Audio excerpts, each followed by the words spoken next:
We're talking the Suffolk Fire and Rescue Department Marine Team, what it is, how it functions, and how it serves the citizens of Suffolk. 111, 110.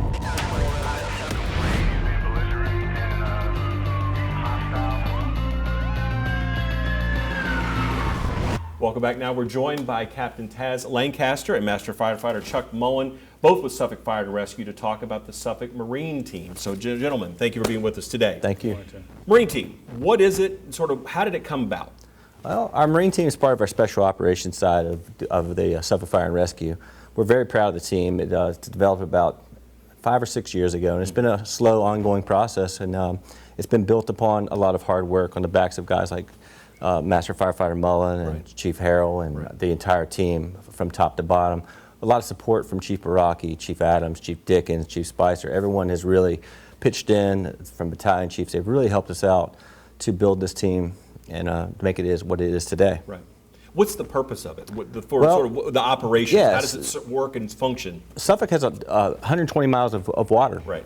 The police have done a great job up to this point of patrolling it, but yet they need the resources that we bring to the table, which is life safety equipment, fire apparatus, fire pumps, and we're bringing all that to the table, and we're really excited to be here and to share that knowledge with the community. Correct. And that's what this is all about right now. Gotcha, gotcha. So who else is involved when we talk about the Suffolk Marine Team? Because really it's not just, it is a local effort, obviously. Right. Men and women of the department working together, but there's a regional aspects, we're joined with the Virginia Port Authority, right. Which is the Maritime Incident Response Team. So we're becoming such a regional department that we're branching out, and they utilize our resources. And we also work with Virginia Marine Resource Commission, the VMRC. And that's both in an emergency situation and a non-emergency situation. So we'll respond to Harbor Fest and parades and anything that's on the water that we can offer our services is what we're doing. And that's definitely that regional approach that I think a lot of agencies are moving toward. Absolutely. Again, sharing resources, sharing knowledge and everything like that. Yes, sir. Again, you have a huge event that may occur, hopefully doesn't occur, but if it does, and then the region can come together and handle that response in a very, very responsive manner there. So why... I know we're coming to you from Fire Station 9 in Chuckatuck. So why here as far as where we're basing everything out of for this particular That's team? been a big question. And location-wise, geographically speaking, Chuckatuck is at the heart of Suffolk. We can respond to the south, to the lakes, and to the northeast, to the rivers. We can access any body of water very quickly. Right. And it's just a great station to be at for space and the amount of equipment that we have to offer and the cache of equipment, basically. Now, when you talk about equipment, kind of talk about what's sort of in the inventory here. Well, what are y'all working with? We have quite a few boats. We have flood boats, we have swiftwater rescue boats, and we have a fireboat. And we have a new fireboat on order that's going to be the pride of Hampton Roads, and that's partly through a grant with the Port Authority, as well as the department really buying into this special operations and this team, and that's being implemented. But as far as Station 9 goes, we're able to respond immediately from here to a body of water and have a boat in the water at this time, where we work with the police department because they also have one. So that relationship with public safety is really great right now, and we're working well with them. And you talk about, of course, the centralized location where we are today. Yes, sir. And the fact that you've really been able to respond in a very pivotal manner as far as to be able to pivot and rotate and go wherever you need to go and kind of be in the water as quickly as possible. Well, boater safety, I know, is part of what we're talking about with the team. And so what is going on with that aspect? I know we're taping here, it's late June, but there's been a lot of activity already going on. Yes, sir. We've opened it up to the public now that the pandemic is it's slowed down, and we're able to embrace the community. And we want our motto is our family our family protecting yours. Right. Well, this is a prime example. With Chuck's headed this whole program up, and we're bringing in the public. You can see on the board that he has, his daughter even wrote about being safe. What we really want is to embrace the community and bring them in and have everyone safe. We don't want to have to do our job, but we want to be there if they need us. But I think that preparation is key, and there's a lot more people on the water, so boater safety is key and pivotal at this point in time to make people to have them educated and up to speed with what's going on out there. And that's where Chuck comes in. Well, Chuck, with the classes, I mean, talk about what in a general overview, what do y'all go over? What are the information you need to get across to the boating public? So we teach the Virginia Boater Safety Course. It is provided to us with our partners at Department of Wildlife Resource, Game and Inland Fisheries. They offer the class. It's a one-day class, and it usually takes anywhere from 7 to 8 hours. It's a full day. You will do your testing, you'll have your workbooks, you have everything. We go over everything in class, and it's mainly for basic boater safety, rules of the road, how to operate your boat. We cover trailering your boat. We cover life jackets, the requirements of what's on the boat. And it's really for people that have a boat or want to operate anything on the water that's greater than 10 horsepower. So if it's anything bigger than pretty much a John boat with a 9.9 horsepower motor that we have in a lot of our lakes, you're required to have a Virginia Boater Safety License. And it's just equated to the same thing as a driver's license. So we basically teaching driver's ed almost for the public. Right. It allows us to interact with them. Sure. It allows us to emphasize certain things that might not get emphasized when they can take this class online. Right. So we discuss life jackets. We discuss the importance of life jackets, having them on, when they should be wearing them. Kids' life jackets, how to size them correctly for children. So it's based on the basic boater safety laws. And we have a lot of people that come in that are very experienced. We obviously we have, like Captain said, we have a lot of waterways here. Sure.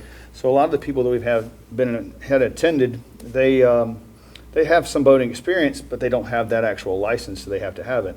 And I've had people come up to me and said, I've been on the water my whole life, and I've never thought of that. Right. So to me, that's where we reached out. That's where we made an impact. Right. So that's basically what we go over in class. What's the response been as far as from the people? I know these classes are so popular, though, and I'll kind of jump and answer the question a little bit for you, but the fact that you're pulling in people from around Hampton Roads, this is not just Suffolk. Certainly Suffolk is our focus, and that's who we want to attend to as best we can, but there's other people getting involved, right? Right. So a year ago, I got my instructor through Department of Wildlife Resource, and once I got that, obviously COVID hit, and once COVID hit, we stopped all public classes.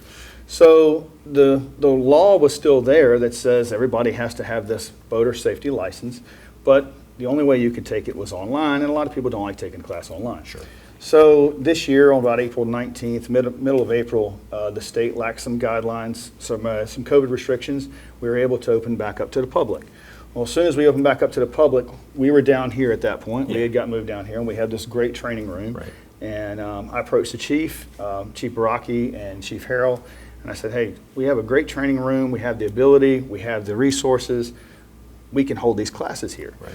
So they were all on board. Obviously, it was a great way for us to interact with the public. It was a great program to get out to the community. And we originally opened it up, and I figured, okay, well, we would get some people from the city of Suffolk, and that's where we offered it to. Yeah. What I found out was, as soon as I started listing them, we were the only class being held publicly in this area. Right. So when I would post a class, or I would register a class, we'd put it online, and people are required to pre-register. The class filled up in about 12 hours. So it was literally, as soon as it went on there, it was filled up. And I started looking at some of my registrations, and I had registrations from Norfolk, Hampton, Virginia Beach, Chesapeake. I've had people actually come from Richmond to take the boater safety class. So the outpour, or the attendance that I've gotten has been wonderful. Every class has filled up within usually 2 days. Right. And then I have a 10-person waiting list after that. So It's been phenomenal. If It's price of fame, you know. It is, and it's been great. And like I said, when you look on Game and Department of Wildlife Resources website, we're pretty much the only one around here. Yeah. So it's nice. It's pretty neat to have people come from Norfolk and Hampton and all the local areas around here to come to Chuckatuck Fire Station in the city of Suffolk. Right. The fire chief and the battalion chiefs and our administration has been great. We're able to keep our trucks in service. We don't slight the community at all when we teach the class. They have been here, and we're able to hold the class without pretty much any problems at all. So works out really well. And of course, fire and rescue, you guys are not just responding to incidents, but it's also the education, the public education. Preventing it's a big it. part We of want to prevent Exactly. it, just You'd like a rather- smoke detector to Yeah, life jacket. Exactly. It fits right in Yeah. with that philosophy with the department and the mission of what you're trying to do. Absolutely. So that's the education component. So certainly, we've been putting out the information on social media and things when a class is going to be offered. And I know you say they fill up quick. So again, watch your Fire and Rescue Facebook page, and Nextdoor, we try to send the information out that way. But what's the cost? Yeah, cost is absolutely free. It is absolutely 100% free. Yep. Students will pre-register. Yeah. When they show up for class, the morning of class, typically class starts at 9 a.m. and goes till roughly 4 or 5. Yeah. We take an hour lunch break. There is 10-minute breaks every hour, so there's plenty of breaks. We have the restroom facilities here. And then when they're done, they take their test at the end. We grade it right then and there, and they're given their card if they pass the test.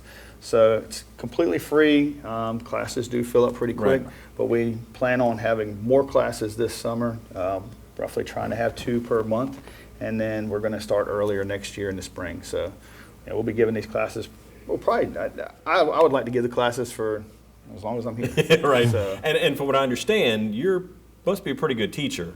If your pass-fail rate is off the charts there, isn't it? yeah, I've only had one person, and the class is really designed not to be very technical. It's Right. not. It's not a technical thing. It's Yeah. not designed for people to fail. It's more of education. Correct. We want to educate people that are going to be out on the water that we could have to respond to properly handle emergency situations and to know what they need to have on their boat. Gotcha. So yeah, we've only had one fail.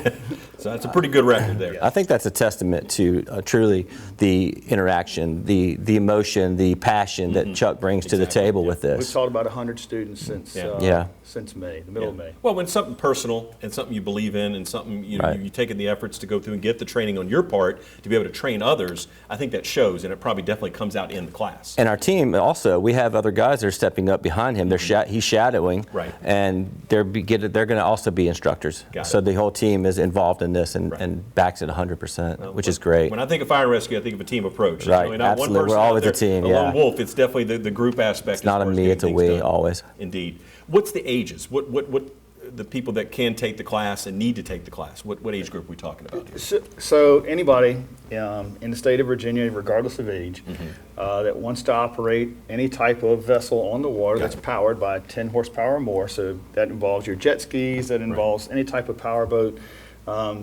any age is required to have it. Now, when we teach the class, there's no age requirement on the class as far as minimum age.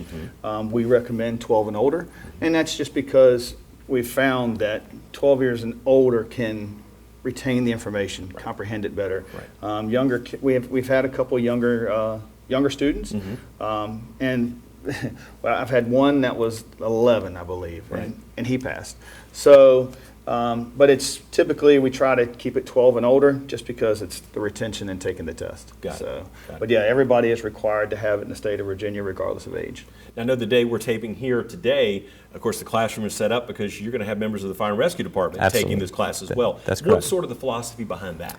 Well, we practice what we preach, Right. and we want across our board. We have, like we said earlier, strategically placed boats at each station. So we want our own people across the board to be technical and skilled and able to navigate and rescue and retrieve and launch these boats safely. And that's the point of this. And one of the things I bring up for our guys in our classes is that we're looked at when we come out and we launch our boats, and I tell our shifts that when they take one of our smaller boats out and they're going to take it down to Bennett's Creek Park and they're going to put it in the water to do training. When they launch that boat, there could be 50 to 100 other people there waiting to launch their boat. And I remind our guys that a lot of times people are going to approach us. They see us on the water. They know we're the experts, the subject matter experts. So whether they're at the Marine team station or not, they're going to get asked the questions of what's the age of life jackets, or how old can my son be to drive the jet ski. So having them with that basic boater safety knowledge as well, to be able to interact with the public, and they can have the answers that they need to have. Got it. Yeah. And again, that's that education component. That's People look exactly. to y'all for information. Yeah, we want What our should I people to do? be, What, you know, everyone yeah. across the board to be Exactly. to minimum Right. of a boater safety class. Right. Now, when the team, how many members are on the team within the fire department? 15 right now. It's okay. 3 shifts, 5 per shift. Going to ask you that. So that way you're covered in the event that you're not Yeah, calling. 24/7, 365. We're ready at the. And just iterate again, the sort of the philosophy with the fire department behind having this team as far as the need for it. I know we talked about it off the Yeah. top. We've emphasized it Yeah. along the way. I just want to reemphasize Well, that. our special operations divisions, technical rescue, search and rescue, just to name a couple. Well, this is just another branch of that special operations. Got it. So we have identified a need, which is the waterways, and with the increase of boat traffic and the increase of people, more people are moving to Suffolk and utilizing the water that we have. Right. So in order to be prepared for that, we must have resources Yeah. and a cache of equipment and properly trained people that are going to respond to people's worst day. And we're trying to prevent their worst day, yet at the same time we're trying to prepare to facilitate a rescue if we need. And that's sort of the premise of this. Sure. I think the fire department, like you said, having the resources and the technical expertise among your staff to be able to respond to all these different Absolutely. situations that come Absolutely. up, I think is critical. Certainly, you talk about the regional approach. You never know what's going to happen out there Right. on the water, and Hampton Roads is so interconnected. Yes. And the waterways run the way they do, to where again people are crossing over and doing different things in different areas. And I think that's a great approach as far as that y'all have undertaking to do this, and that the administration as well is backing you to make sure all this is happening. It's amazing, all the way to City Council. Yeah. I mean, our mayor, everyone's backing Right. us. And you being here today Yeah. is proof of that, and we appreciate that, and we're excited. And I think for our marine team, we're ordering a new boat. And what people don't understand, I think, is that it's an all hazards boat. So when you typically say fire boat, people think, well, do they have that many fires? Right. However, we respond just like we would do in a fire truck. So medical emergencies on the water, hazardous material spills on the water.